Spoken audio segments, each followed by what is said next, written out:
Petrol आणि डिझेलच्या दरामध्ये पुन्हा एकदा वाढ झाली। पेट्रोल 91 पैसे तर डिझेल 93 पैशांनी महागले।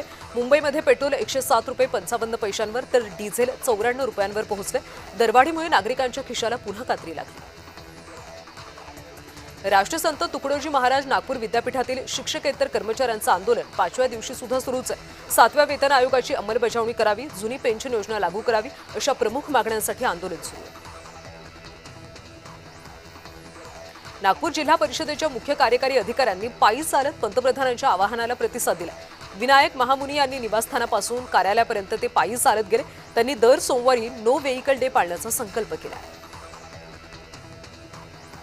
राज्यभरातले औषध विक्रेते 20 मे रोजी संपावर जाणार आहेत। ऑनलाईन औषध विक्री विरोधात संप पुकारण्यात आला। सध्याच्या संकट काळामध्ये भारताला आध्यात्मिक कवच लाभण्यासाठी मुंबईमध्ये श्री राजमातंगी महायज्ञ संपन्न झाले। सनातन संस्थेच्या वतीने प्रभादेवी इथं यज्ञाचं आयोजन करण्यात आलं होतं। त्याला हजारो श्रद्धाळू तसंच अनेक राजकीय नेते सुद्धा उपस्थित होते। रस्ते अपघात मृत्युमुखी पडलेल्या पीडित आयकर भरत असेल तर त्या आधारावर त्याच्या कुटुंबाला भरपाईची रक्कम द्यावीच लागेल असा महत्त्वाचा निर्णय उच्च न्यायालयाने दिला। हा निर्णय देत न्यायालयाने मोटार अपघात दावा न्यायाधिकरणाच्या निकालावर शिक्कामोर्तब केलं। कोपरलिंक रोडवरच्या डॉक्टर जाकीर हुसेन नगर आणि साठी नगर दरम्यान असलेल्या नाल्यामध्ये पाण्यावर हिरवा थर आणि तुकड्यांसारखे पदार्थ तरंगताना दिसतात। त्यामुळे स्थानिक नागरिकांमध्ये भीतीचं वातावरण पसरले। महाराष्ट्र प्रदूषण नियंत्रण मंडळाने तातडीने तपासणी करावी अशी मागणी होती। मान्सूनपूर्वी नालेसफाई पूर्ण करण्याचं पालिकेसमोर आव्हान आहे। मुंबईतल्या नालेसफाईची स्थायी समिती अध्यक्षांकडून पाहणी करण्यात आली आहे। नागपूरमध्ये केंद्रीय मंत्री नितीन गडकरी यांच्या संकल्पनेतून जलक्रांती परिषदेचं आयोजन करण्यात आलं। यंदाचं हे 25वं वर्ष असून विदर्भातल्या विविध भागातून नागरिक या कार्यक्रमात सहभागी झाले। मराठवाड्याची जीवनवाहिनी मानल्या जाणाऱ्या जायकवाडी धरणातला साठा उन्हामुळे झपाट्यानं घटत चालला। वाढतं तापमान आणि बाष्पीभवन यामुळे धरणाचा साठा 40% आला।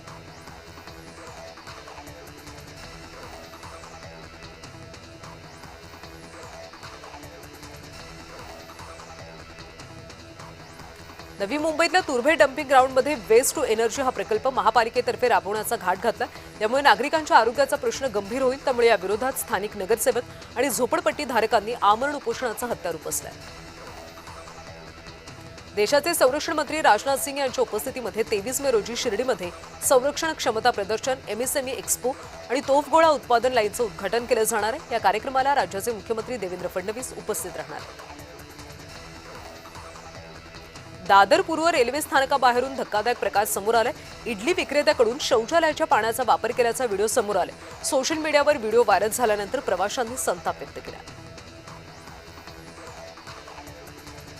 औषध विक्रेत्यांनी 20 मे रोजी देशभरात लाक्षणिक बंद पुकारलाय। पुणे जिल्ह्यातले 15,000 औषध विक्रेते बंदमध्ये सहभागी होणार आहेत। ऑनलाईन औषध विक्री आणि कॉर्पोरेट कंपन्यांच्या स्पर्धेविरोधात आंदोलन पुकारण्यात आलं। मनोरी प्रकल्पामुळे मुंबईची तहान भागणार आहे। समुद्रातून 2 बोगद्यांमधून पाणी आणलं जाणार आहे। पहिल्या टप्प्यामध्ये 20 कोटी लिटर पाणी मुंबईला मिळणार आहे। या मोठ्या प्रकल्पाच्या प्रत्यक्ष कामाला येत्या पावसाळ्यानंतर गती दिली जाणार आहे। छत्रपती संभाजीनगर जिल्ह्यातल्या तब्बल 2084 जिल्हा परिषद शाळांची सुविधा तपासणी सुरू झाली। 30 मे पर्यंत 128 पथकांकडून पाहणी करायला सुरुवात झाली। मध्यान्ह भोजनासह आर्थिक व्यवहारांची देखील चौकशी होणार आहे। नीट पेपरफुटी प्रकरणामध्ये विवेक पाटील हे नवं नाव आता समोर आलंय। पत्रामध्ये विवेक पाटीलचा उल्लेख आहे। लीक प्रश्नपत्रिका पुरवल्याचा सीबीआयचा दावा असून मोठे गावकरनं विवेक पाटीलचं इतरांना प्रश्नपत्रिका दिल्याचा आरोप आहे।